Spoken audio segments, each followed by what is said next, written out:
La poca o absoluta falta de seriedad en el caso de Álvaro Uribe Vélez ha convertido esta situación en un problema de orden nacional. Cada día son más los compatriotas indignados por los casos de impunidad de este exdirigente y servidor público. Bajo un discurso emotivo al enunciar que nunca pensó que por dar tanto a este país estuviera en esta situación, quiere motivar y manipular al público para que piense que es una víctima de toda esta situación. La defensa del honor, en mi amor a Colombia, de frente y con respeto a los ciudadanos, de acuerdo con la Constitución, me creara estas dificultades judiciales que enfrento con espíritu patriótico y con el estímulo solidario de miles de colombianos. Y sí, realmente lo es, pero de su propio rencor y afán desmedido de poder. Y este argumento no se trata de ser una uribista, sino de ver con realismo la situación que siempre ha rodeado las decisiones del exmandatario de los colombianos durante el periodo 2002 a 2010.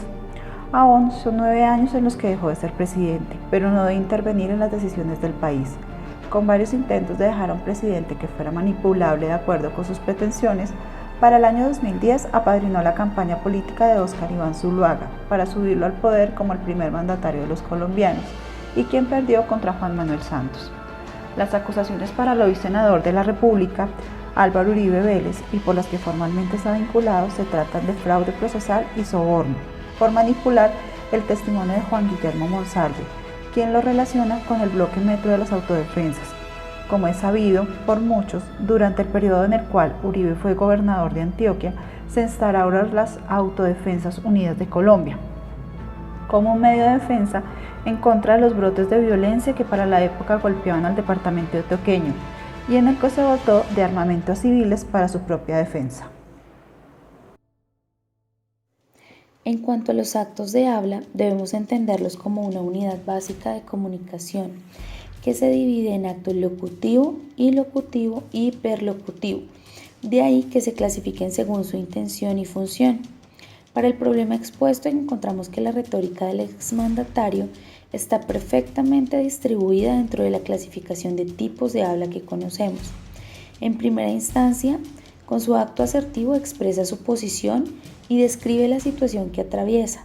Seguido a ello, acude a un discurso compromisorio en donde promete y asegura situaciones que de alguna manera lo comprometen con sus interlocutores, que para el caso son sus seguidores. Pero a su vez, la manera directa en la que se expresa genera cierto compromiso de los oyentes, invitándolos para continuar con la lucha. Seguido a esto, encontramos que con su discurso declarativo propicia situaciones emotivas a través de las cuales termina por manifestar de manera directa su sentir a quienes lo escuchan, apelando a un acto de habla expresivo. Argumentos. Recordemos que la finalidad de un discurso argumentativo es convencer o persuadir al receptor, pues todo enunciado pretende transformar al destinatario en cuanto a pensamiento, creencias y forma de actuar, entre otras.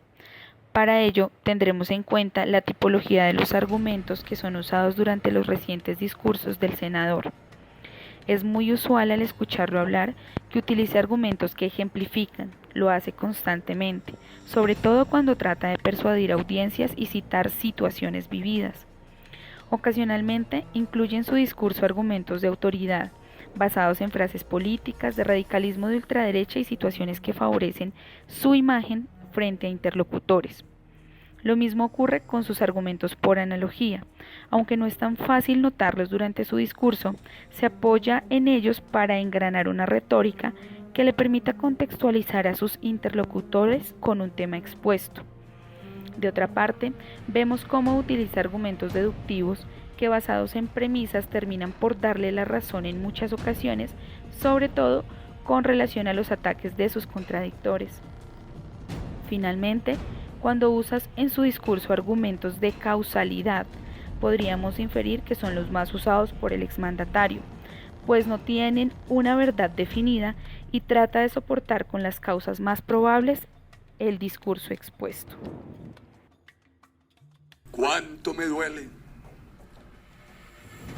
que después de haberme hecho ese daño, de cambiar una denuncia que yo había hecho en el 2012 y en la elección del Congreso de 2018, utilizarla para decir que yo manipulaba testigos y compulsarme copia y dictarle un favorecimiento a través de un inhibitorio, de una absolución equivalente en el momento a mi acusador. Cuánto me duele que no contentos con eso. En julio, recién iniciado el Senado, me llaman de la Corte y me dicen: en ese proceso le han concedido una versión libre. En oratoria, las falacias constituyen un error en el proceso lógico del pensamiento. No son una falsedad, que es un error en los hechos en los que se basa la argumentación, sino un error en el proceso de la misma. Las falacias violan principios lógicos bajo la apariencia de validez.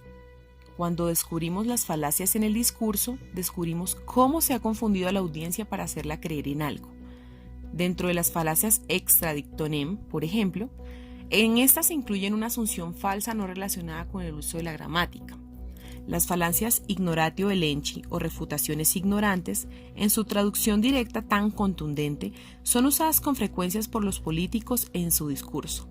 Este tipo de falacias ocurren cuando se elude la cuestión que se está realmente debatiendo, concentrándose en otra con la que tiene una relación meramente tangencial. Según Farid Abud, el último cuarto de siglo se vio enriquecido enormemente en el campo de la política con el estudio y en el análisis del lenguaje, del discurso, de la retórica y de la argumentación. Este estudio permitió el análisis de los discursos en la política colombiana. Por ejemplo, se ha visto que mostrando el constante uso de las falacias informales. Sin embargo, analizar esta clase de discurso fue sumamente problemático en sus inicios, dado que el modelo argumentativo que se ha imperado en el siglo XX fue un modelo argumentativo ideal, en donde los individuos deliberan pulcra y racionalmente hasta alcanzar el consenso. Vemos que en el discurso del senador Álvaro Uribe Vélez utiliza mucho las falacias ad hominem. En estas, cumplen un papel estratégico en los discursos políticos de él, siendo una herramienta que sirve para la evasión, la criminalización y la protesta.